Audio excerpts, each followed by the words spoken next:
love that she had a lot of support from the people that have been making music within the music industry, because it can be very discouraging to stand out and stand on your own, essentially, especially if you are trying to just be uniquely yourself. The music industry has a way of trying to mold their artists and really make them all look the same.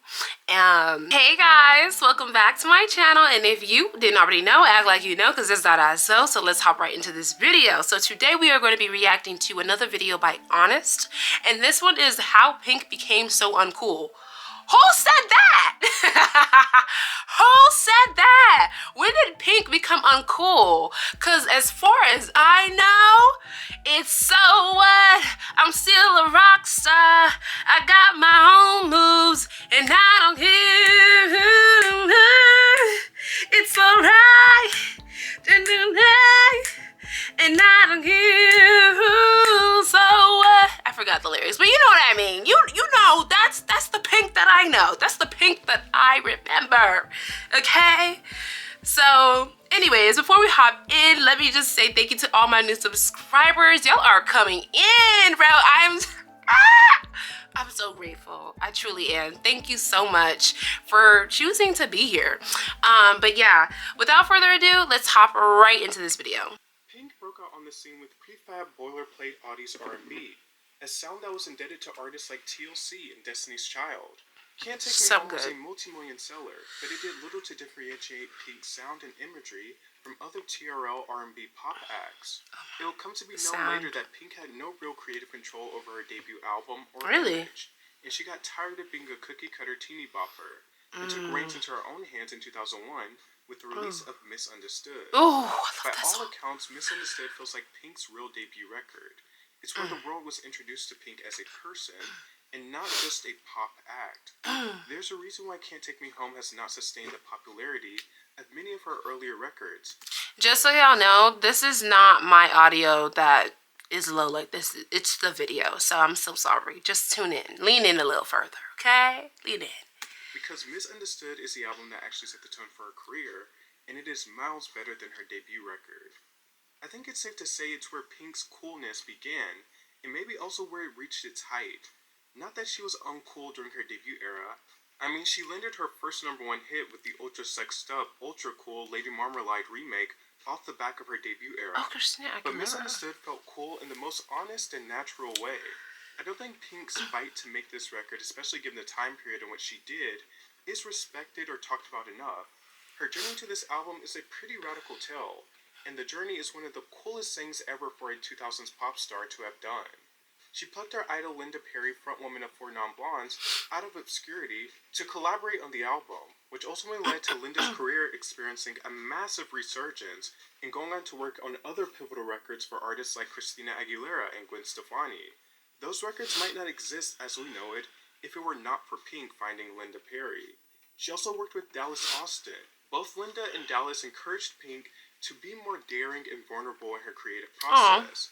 However, when she presented the songs to the head of her label, L.A. Reid, he was dissatisfied. He did not believe in the path that she wanted to take, and was afraid of what it might mean for the fan base she had acquired during her R&B days. I love that she had a lot of support from the people that have been making music within the music industry, because it can be very discouraging to stand out and stand on your own, essentially, especially if you are trying to just be uniquely yourself. The music industry has a way of trying to mold their artists and really make them all look the same.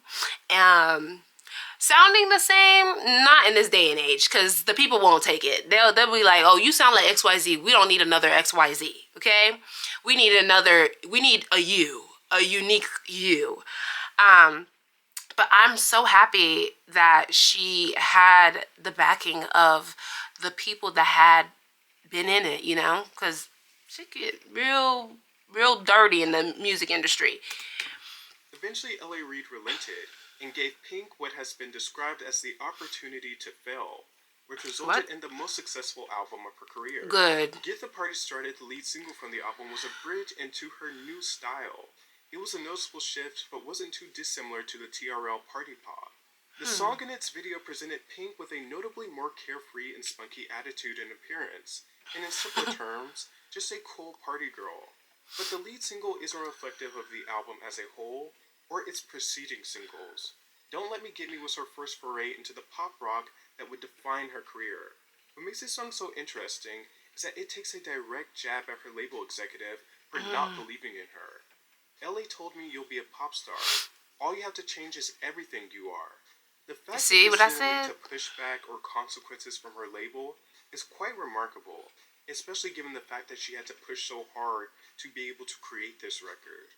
The album's third single, Just Like a Pill, talks about a toxic relationship, equating it to drug abuse. And the album's final single, Family Portrait, is probably the most personal song of Pink's career. It has returned to her R&B roots, but in a much more mature manner. The song beautifully details Pink's tumultuous childhood and her parents' divorce. The album is very messy, but also unrelenting. In a sense, it's all over the place, but it offers such a compelling look into the world of Pink and her life. She was also one of the first of her generation to make the jump from teen pop and to get more personal. Britney, Christina, and Justin would follow. The release of Oh, Misunderstood also. really? I didn't know that Pink had done it before Britney and Justin Timberlake and whatnot. That's very interesting. I'm getting educated on this. Wow, I did not know that. Also coincided with the decline of teen pop. So really all the stars aligned for Pink for this record. What this record did was give Pink a sense of authenticity in relation to her teeny bopper peers. In other words, it made her cool. One essential factor to Pink's world building is being a misfit. You have likely heard it throughout her career, even in the song Don't Let Me Get Me, you hear it. Tired of being compared to damn Britney Spears. She's so Oh, pretty, that just ain't me. Pink's whole shtick was being different from others yeah. and not fitting in with the normies. Unfortunately, this at many times came at the expense of her peers, but it represented a real marketing advantage for Pink. People who didn't see themselves in the glamorous, perfect Barbie dolls that were Britney and Christina likely got to see themselves in Pink, an appeal of someone you actually knew and perhaps could even be. Even in the face of commercial low points such as 2003's Try This, Pink kept her misfit bad girl persona, and her shtick became more recognizable and consistent as her career progressed. Brash, sneering, and fun, but also a bit of a misfit. Pink would continue to mature and hone in on the qualities that would define her throughout the 2000s and 2010s, and besides production, there are many artifacts in her songs that speak to the place of her career and the cultural climate at the time of the song's release. Pink has had a ton of identifiable traits within her songs that continue to play into what people expect from her, while not explicitly repeating herself like, say, a Katy Perry does these days. You know what? I wonder if she inspired Avril Lavigne, wow, to branch out into her music. I wonder if that was the case because I don't remember anybody else doing it like Pink. Given that I was really young at the time too, so that could be like a thing of a memory or just being too young. But I wonder if she's the one who paved the way for Avril Lavigne. It would make a lot of sense. One example is something I would call the Pink call out. Obviously, there's the Britney shoutout slash comparison and Don't Let Me Get Me. The DNA of this moment can be traced throughout her career, specifically in songs and videos such as Stupid Girls, the video in which she parodies celebrities such as Paris Hilton and Lindsay Lohan. Huh. The same sentiment is reflected in her 2008 smash, So What, which Oh, is I about love a So What. separation from her husband, I but she love still it. can't help to make it known that she is different than her peers. The waiter just took my table and gave it to Jessica Sims. It's the same gimmick, but they reflect different time periods. And the ethos of songs like Just Like a Pill and Don't Let Me Get Me and Who Knew can be found in songs like Sober and Just Give Me a Reason. So I really think good So What was the songs. start of the second leg of Pink's career. It's fun, it's brash, and not polarizing. After this song, her career would be engrossed with anthemic songs that echoed the same sentiments that can be found in the beginning of her career, where she lays heavily on the misfit and kiss-off anthems. I really think So What is the golden standard that triggered the second leg of I her career. love So And What most so of these bad. songs came at the hands of producers like Max Martin. Even in songs like So What, where she's exuding confidence, there's this sense of not fitting in with the Jessica Simpson line. It's just something that she never exactly lost. But as her career would progress, Her take on the subject matter would become a bit more general and inclusive. Like on her number one song, Raise Your Glass. We will never be anything but loud and... Raise your glasses. Oh my god. I'm gonna have to listen to some of these songs once I'm done filming here. Like, nitty gritty, dirty little freaks. She doesn't center herself in this song at all. The single that followed it had a similar premise. It's called Fucking Perfect. Meanwhile, a song like Blow Me One Last Kiss, which is a great song, has a similar premise to So What as well. And even her more personal songs, such as Try, have a motivational angle to them. Pink is never exactly the conqueror in her songs without some form of resistance. 2017's Beautiful Trauma is where she officially settled into the more tame territory. Not that Pink has ever been the ultimate wild card, it's mostly marketing fodder, but her brashness, funniness, and wildness comes across a bit more muted and calculated. And of course, the lead and most successful single from this album, What About Us, continues to follow that anthemic formula of being othered, but it is arguably the most general and wide-appealing anthem of its ilk in Pink's career. Not Fitting In is a common thread in Pink's career, and she has matured it, tried it on in different styles, and utilized different perspectives. And you can gradually see Pink softening her edges as her career continued, until she finally settled into soccer mom territory. And Pink is actually well aware that she's now a soccer mom, and that is her demographic. And that to me is actually very cool that she's just so self-aware and has embraced it. She literally said that her 2017 album, Beautiful Trauma, was a reflection of her life as a soccer mom. It's all a reflection, she said. I had a lot of time to live my life between records this time, more than I've ever had before. We're always involved with real people, with real struggles, and are constantly watching the news and taking it all in. At the same time, we live on a farm, so I've been a soccer mom for 4 years, taking my daughter to preschool, doing bake sales, lemonade stands, kindergarten, and all sort of stuff. Each album is a snapshot of where you are at that time, if you're being honest. Her 2019 album, Hurts to Be Human, sounded overly constructed, but songs like 90 Days shows that Pink's emotion is still very present in her music. Pink was never a brazen rock star, and she existed within the same machine as her peers. Even if she tried to convince her audience, she didn't. She certainly took some daring chances, though. She did. I think her best music is ruled by the person... I think that's what made her so authentic as well, is that she took those chances, even when people were like, you know you can fail. Do you know the climate? Do you know the climate of the music industry right now? We have Britney Spears. We have Christina Aguilera. We have... Who else? Who else is in the mix at that time? We have these major pop stars, and you want to come up in here and show your emo ass? To show your punk rock ass? To show... Like... And I loved it! I loved it so bad. I loved it. I said, yes! It was refreshing. It was new. It was what the industry needed. It was what the industry needed. That's what I needed. To a record.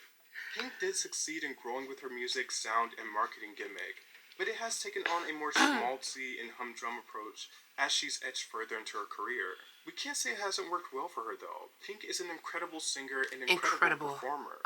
She's also become a touring giant. She's not cool anymore, but I think she's done the legacy act thing properly. She's not trapped in a nostalgia box like Avril Lavigne. She's not trying to recapture her past glory to the extent of Katy Perry. This is a lot of shade at the end. She hasn't necessarily abandoned her core fan base to the extent of someone like Gwen Stefani. And she's not regulated to her younger work to the extent of a peer like Christina Aguilera. Really, I don't think Pink gets enough credit in that aspect. She has blazed a clear path for seasoned pop stars of this century to follow. She has. She kept her brand, progressively mellowed it out, and filled a space in the adult contemporary world. So, okay, I'm going to stop the video right here. If you guys want to see that last little tidbit, I will link the video in my description box below. But what I have to say is that I'm glad that this video wasn't about, you know, bashing her to the, you know, because I was going to be mad. Let's be real. Because Pink is phenomenal. Like I was saying, let's have a little party right now, okay? A little homage to Pink right now. Right. Turn on the lights. We gonna lose our minds tonight. What's the dealio? I love when it's all too much. 5 a.m. Turn the radio up. Where's the rock and roll? Party crasher, panty snatcher. Call me up if you a gangster. Don't be fancy, just get dancy. Why so serious? So raise your glass if you are wrong in all the right ways. All my underdogs, we will never be anything but loud and nitty gritty, dirty little freaks. Won't you come on in, raise your glass? And I honestly, I did not plan this. I just felt so compelled to sing this song. It's such a good bop, y'all. It's such a good bop, and it brings back such fond memories for me as a kid on the bus, at school, when, you know what I mean, when shit was just being, people were being weird, or like school, just anything in that sort of environment, or if I was really going through it. Pink, raise your glass, and Paramore, Paramore, Haley Williams, love you. Okay, but anyways, let me know what you guys thought about this video down below. Don't forget to like, comment, share, and subscribe, and I will see you guys in the next one. Raise your glass. Just come on, raise your glass.